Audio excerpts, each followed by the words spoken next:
Un saludo cordial a esta virtuosa comunidad. Seguramente que muchos de ustedes habrán escuchado hablar en algún momento de lo que es el concepto de persecución religiosa, más en los tiempos que se están viviendo, donde se ven noticias que van desde Nicaragua hasta el África. Sin embargo, creo que es preciso aquí considerar que no todo tipo de ataque a un sacerdote implica en sí una persecución religiosa, misma regla que aplica a cualquier persona de fe que, en más de una ocasión, dichos agravios son productos en realidad de lo que es propiamente una persecución política. Es decir, que alguien reciba un ataque en calidad de sacerdote por defender la fe, sí sería una persecución religiosa. Pero que un sacerdote, por haber manifestado y sostenido posiciones políticas que nada tienen que ver con la fe, reciba un ataque, esto no valida considerar que son equivalentes dichas persecuciones. Por ello, y sin más dilaciones, nada mejor que el sacerdote Augusto César Marín para que venga a traer luz en tantas tinieblas, ya que él, mejor que nadie, puede exponer realmente lo que es una persecución religiosa, y así, entendiendo bien este concepto, comprender lo importante que es saber separar los términos, ya que no se puede menospreciar lo que es la sangre de los mártires con lo que son acciones propiamente políticas, que aun cuando son por demás repudiables, no son equiparables en su esencia.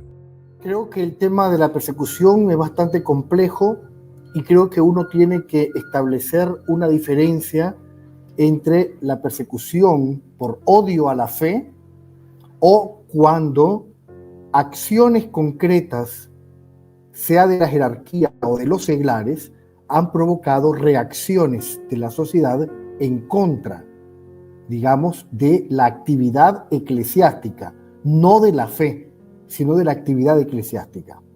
Entonces hay una persecución que es plenamente por odio a la fe y definitivamente hay problemas, dificultades en el ejercicio de la actividad eclesiástica porque precisamente desde adentro ha habido imprudencia y ha habido muchísimo de la venenosa teología de la liberación que ha puesto al frente de un liderazgo político a jerarcas que nunca debieron haberse inmiscuido en asuntos políticos.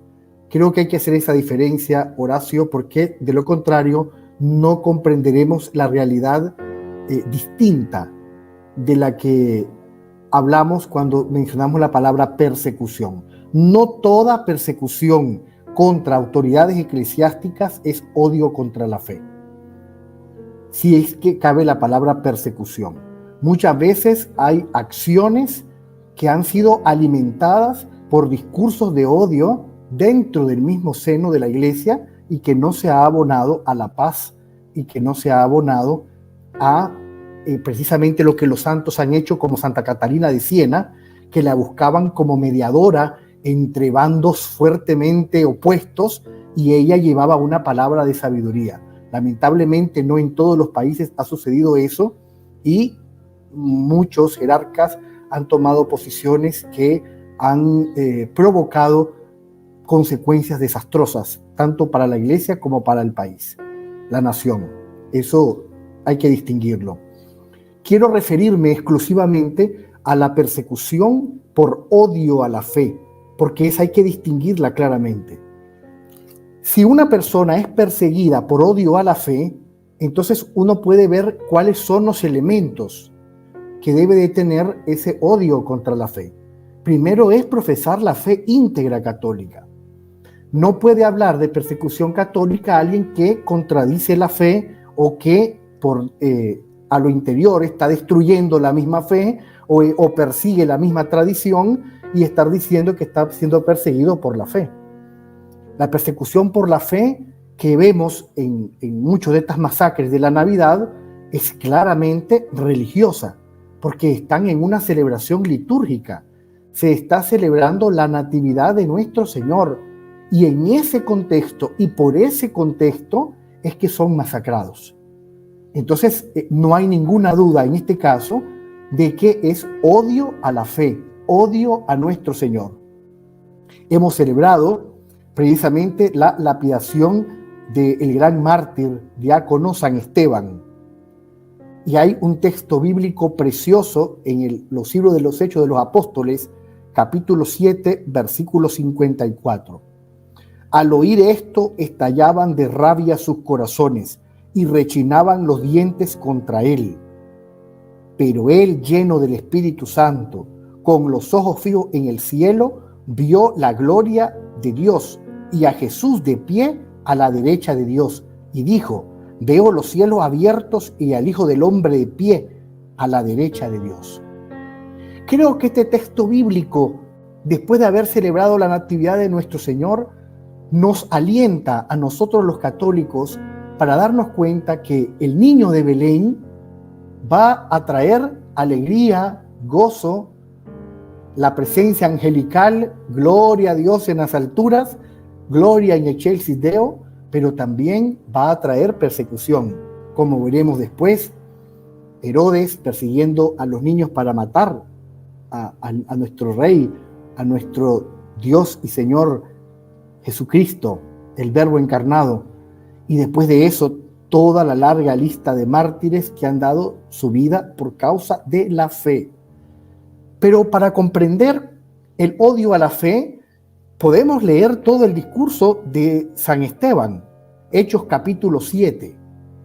Y nosotros encontramos claramente que ha sido lapidado no porque se inmiscuyó en asuntos terrenales, en materia terrenal, en contra del Imperio Romano, por decir algo, en lo absoluto. La predicación de San Esteban es netamente cristológica. Es el anuncio de la salvación por el nombre de nuestro Señor Jesucristo.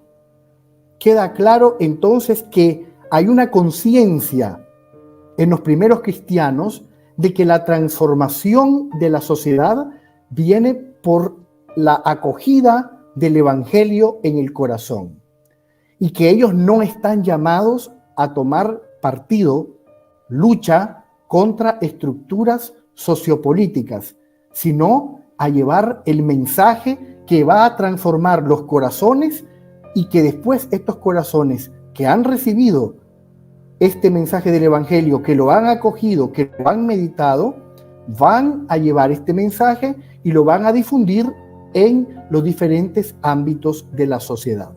Esto es muy importante, porque si no, podemos llamarle persecución religiosa a cualquier cosa.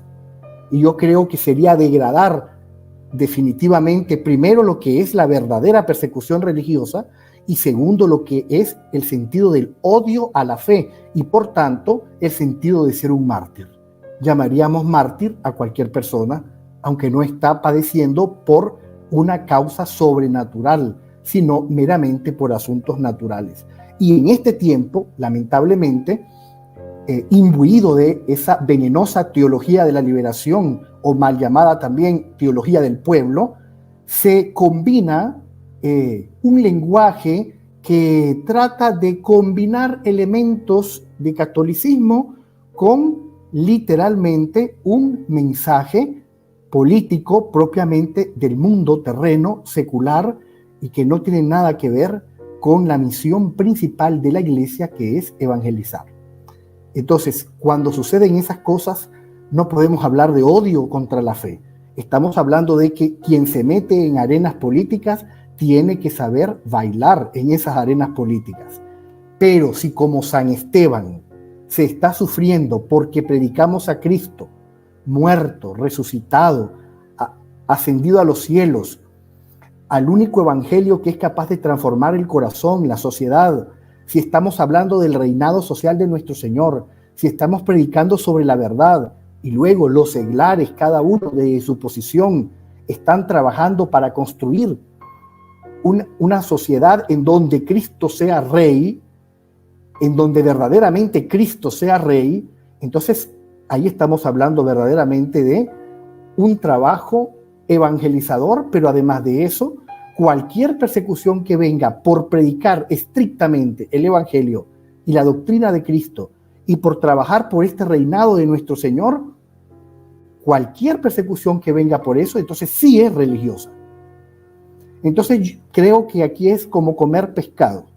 Hay que ver bien dónde están las espinas porque hay mucho de entretejido a lo que se le llama persecución religiosa y que en realidad ha sido por imprudencias personales, por imprudencias que han llevado y desencadenado conflictos innecesarios, porque en donde la iglesia ha asumido un rol que no le corresponde, en donde la iglesia pierde su naturaleza, que es evangelizar, que es celebrar el culto divino, que es llevar la adoración al único Dios, y si la iglesia se convierte una cómplice de grupos particulares o intereses particulares, y no hablo de la iglesia, voy a referirme más, ciertos sectores de la jerarquía se convierten en esos instrumentos, entonces lamentablemente en cualquier lugar del mundo van a ser tratados como tales.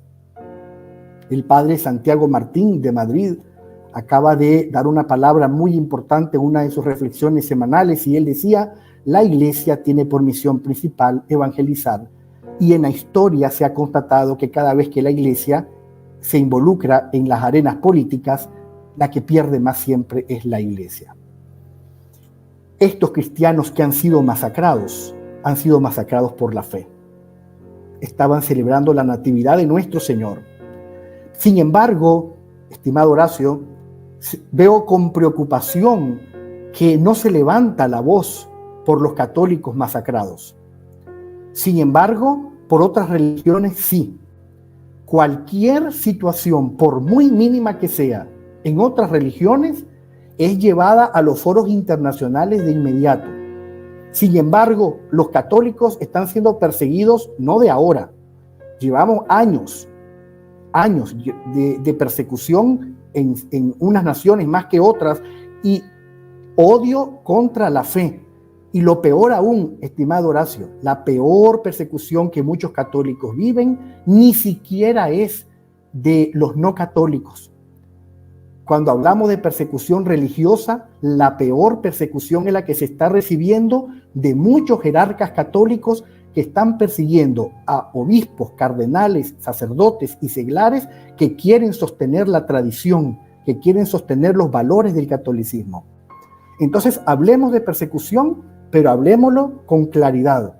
Esta persecución cada vez es más fuerte para aquel que quiere ser católico de verdad. Y lamentablemente de esta persecución no se habla.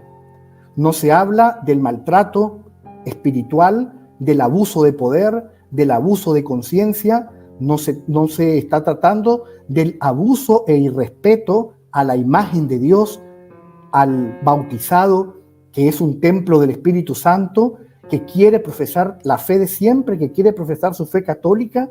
No se menciona de eso, pero tampoco se menciona los miles y miles de cristianos que están en éxodo en estos países en donde son perseguidos estrictamente por odio a la fe, por creer en nuestro Señor Jesucristo. Yo creo que el mensaje de San Esteban debe de servirnos de referencia para discernir cuándo es por odio a la fe, cuál es el contenido del mensaje que debe ser el primero y qué características tiene un católico de verdad. Porque para ser testigos de Cristo, para ser testigos de la verdad, tenemos que adherirnos a esta verdad revelada. Tradición oral y tradición escrita, Sagrada Escritura. Y el magisterio ininterrumpido bimilenario de la Iglesia. Eso es ser católico. No puedo inventarme una historia, una nueva religión, una novela alrededor de lo que yo quiera que el mundo escuche. Creo entonces que es lamentable ver cómo los medios, el poder de los medios de comunicación, de las redes, silencian toda esta persecución que se está dando a aquellos que quieren vivir su fe, que están defendiendo la vida desde la concepción hasta su término natural, y que son incluso apresados por rezar el Santo Rosario frente a abortorios, en países que se autodenominan democráticos. ¿Qué es la democracia? Creo que has abordado ese tema en muchos programas de una manera magistral, y acerca de precisamente el reinado social de nuestro Señor, de una manera maravillosa. Tenés muchísimos programas en los que has abordado el asunto del orden natural y del orden social. Y creo yo que esto es muy importante en este tema sobre la persecución. No puede haber un orden natural si no está regido por un orden sobrenatural. Lamentablemente, se está silenciando la voz del sufrimiento de cristianos que verdaderamente sufren por la fe. Y sin embargo, a veces miramos que los medios promueven situaciones que son fuera de la fe, porque simplemente la autoridad eclesiástica está tomando posiciones que no necesariamente tienen que ver con la fe, y entonces crea conflictos, y se crea conflictos, aumenta conflictos en ambientes en donde no tiene por qué involucrarse y no tiene por qué someter a la iglesia a situaciones conflictivas innecesarias. Creo que hay que distinguir muy bien eso. Si uno queda claro de esto, lo que es persecución por odio a la fe, comprenderemos y nos uniremos al dolor de estos verdaderos mártires que hemos tenido en esta Navidad. Han muerto por amor a Cristo, celebrando el culto de Cristo. Han muerto adorando al niño de Belén. Y creo yo que eso nos duele, y nos duele el silencio de tantos miembros de la iglesia, de tantos miembros del cuerpo místico de Cristo, que no levantan la voz lo suficiente para defender. Sin embargo, escuchamos voces, repito, cuando sucede algo contra otras religiones, escuchamos los medios inmediatamente acudiendo a abordar los temas, a hacer debates, a hacer conferencias, noticias e inundar las redes sociales acerca de esos eventos.